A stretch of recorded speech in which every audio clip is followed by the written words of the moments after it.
আসসালামু আলাইকুম।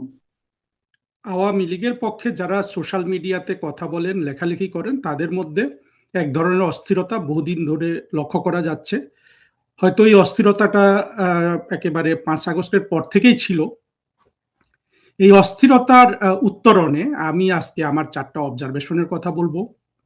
আম, অনেকেই মনে করছেন যে আওয়ামী লীগ ভেঙে যাবে, আওয়ামী লীগের নেত্রী কোনো ডিসিশন দিচ্ছেন না, আওয়ামী লীগের পুনর্গঠন দরকার এবং আওয়ামী লীগের শত্রুরা সক্রিয়। এগুলো প্রতিটা কথাই সত্য, কিন্তু আওয়ামী লীগের যারা বর্তমানে সোশ্যাল মিডিয়াতে অ্যাক্টিভ আছেন, তাদের মধ্যে যদি একটা ঐক্য প্রতিষ্ঠিত হয়, তাহলে এই সমস্যাটা থাকবে না। আর ঐক্যটা তো প্রতিষ্ঠিত করা খুব কঠিন। সেজন্য যারা আওয়ামী লীগের সমর্থক আছেন, তাদের জন্য আমি আমার 4টা অবজারভেশন দিচ্ছি। এই 4টা অবজারভেশনের মধ্যে প্রথমটা হলো যে আপনার এনসিপি এনসিপি নামে যেই যেই বিষ বাংলাদেশে তৈরি হয়েছে, সেই বিষের প্রতি যদি কোনো অ্যাক্টিভিস্টের কোনো ধরনের সহমর্মিতা থাকে, তাহলে সেই অ্যাক্টিভিস্ট আওয়ামী লীগের বন্ধু হওয়ার কোনো কারণ নাই। কারণ দেখুন, এনসিপি কে কিন্তু অনেকেই ভালো চোখে দেখে, খারাপ চোখে দেখে, কিন্তু 24-এর জঙ্গি উত্থান পুরোপুরি এনসিপির মাধ্যমে হয়েছে। চিন্তা করুন, যদি নাহিদ, সার্জিস, হাসনাত, যেগুলা যার অনেকগুলা ছাত্রলীগের মধ্যে লুকিয়ে ছিল, এরা যদি ফোরফ্রন্টে না থেকে কথার কথা জঙ্গি মাসুদ সামনে থাকতো, কিংবা জামাতের কোনো নেতা সামনে থাকতো, তাহলে কিন্তু বাংলাদেশের মানুষকে তারা বিভ্রান্ত করতে পারতো না।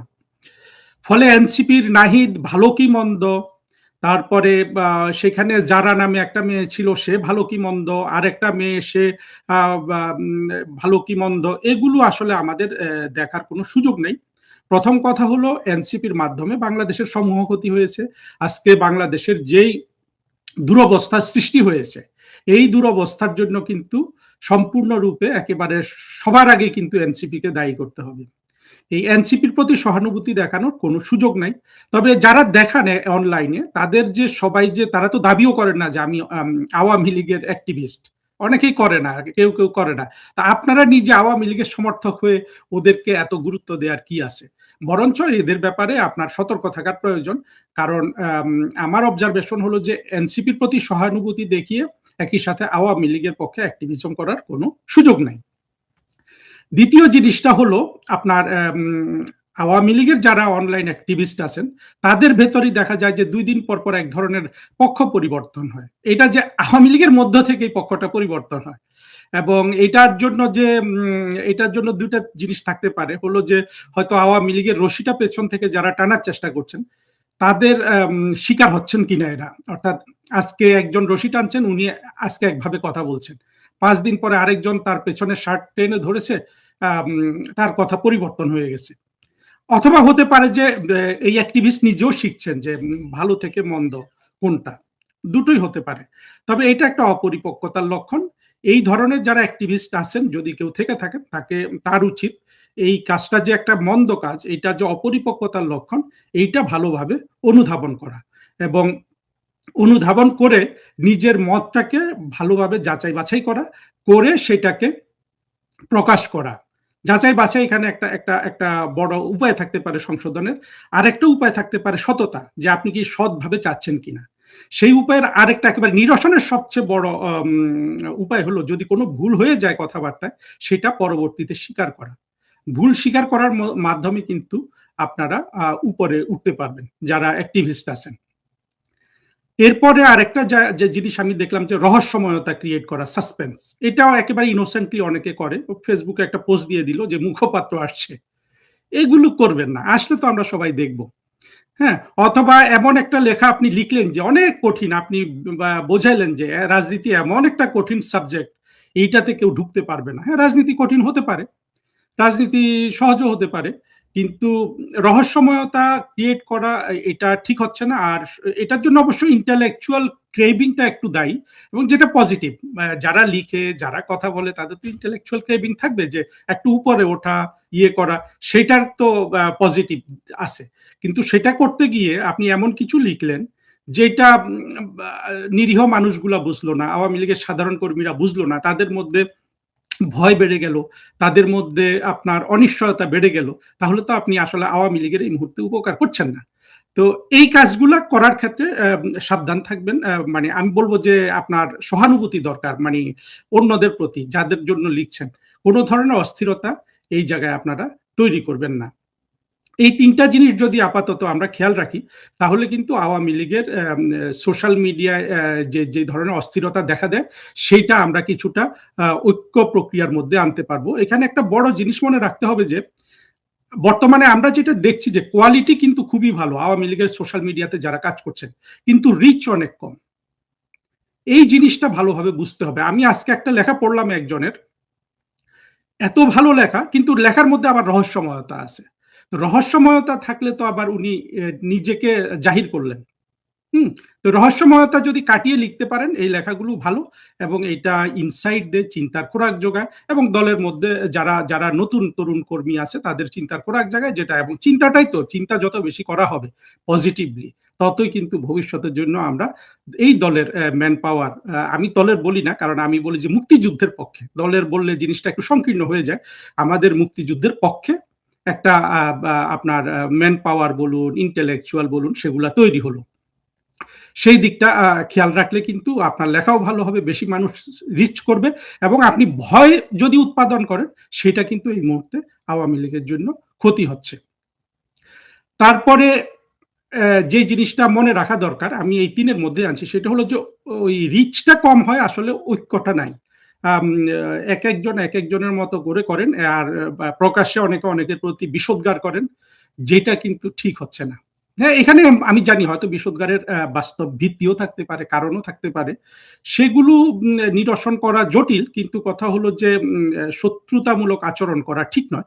যেহেতু আওয়ামী লীগের জন্য এখন একটা ক্রান্তিকাল যাচ্ছে, এবং আওয়ামী লীগের যারা সিনিয়র লিডারশিপ আছেন, তাদের মধ্যে আসলে সহমর্মিতা তৈরি হলে আমার মনে হয় এই অ্যাক্টিভিস্টগুলোর মধ্যেও সহমর্মিতা তৈরি হবে। আমি ধারণা করি যে প্রত্যেক অ্যাক্টিভিস্টের তার কোনো শ্রদ্ধেয় বড় ভাই বলেন, সিনিয়র নেতা বলেন, বা এদের সাথে যোগাযোগ আছে, এবং তাদের মধ্যে যদি পারস্পরিক সদ্ভাবটা না থাকে, তাহলে এদের মধ্যেও কিন্তু থাকবে না।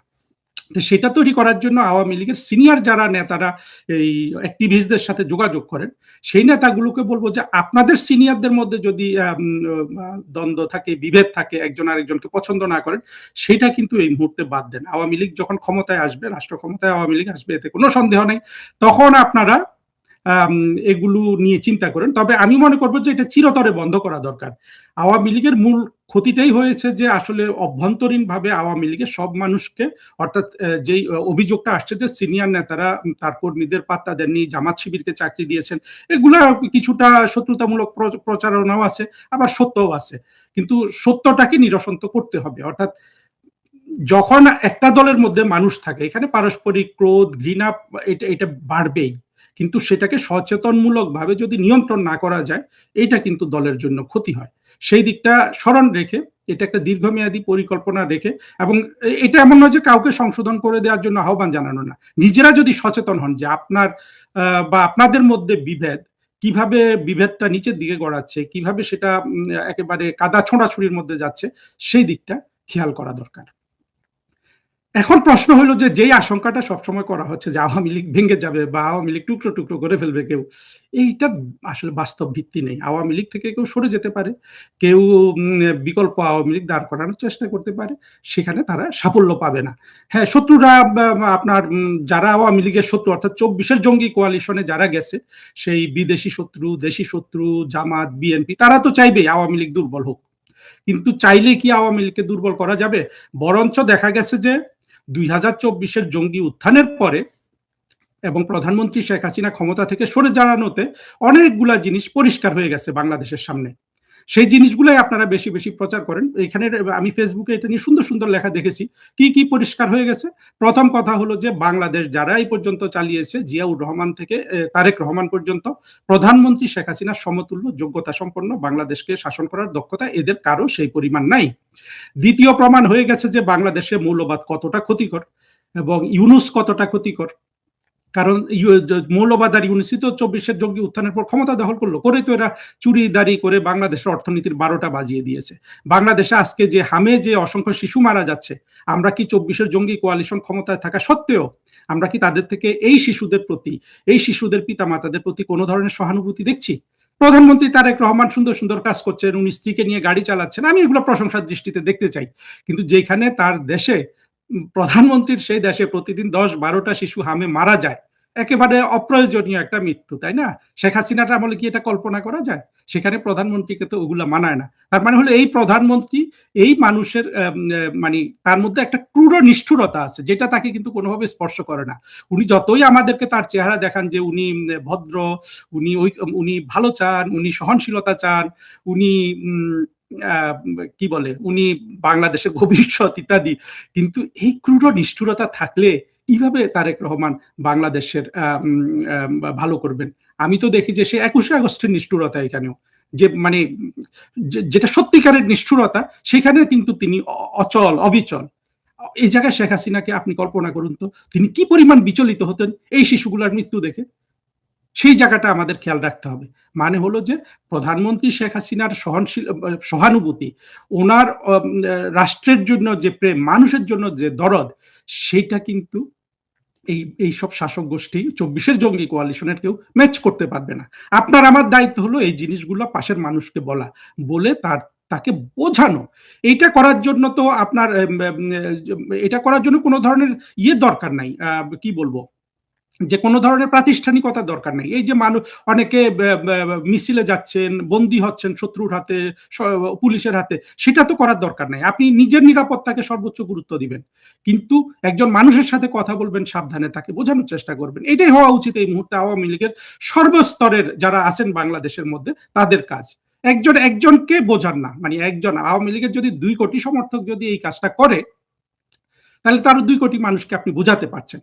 একজন যদি একজনের দায়িত্ব নেন, তাই না? এই জিনিসগুলো মানুষ এখনো ভালোভাবে বুঝছে না। কারণ হলো আমরা বাংলাদেশে যে ব্যর্থতাটা আমাদের আছে, জঙ্গিবাদকে আমরা মোকাবেলা করতে পারিনি, এবং জঙ্গিবাদের মাধ্যমে যারা গুজব ছড়িয়েছে, যারা মানুষের মগজ ধোলাই করেছে, সেই পিনাকি, ইলিয়াস, মাহমুদুর রহমান, এদেরকে দিয়ে, কনক সারোয়ার, সেই মগজ ধোলাই থেকে মানুষকে তুলে আনতে একটু সময় লাগবে।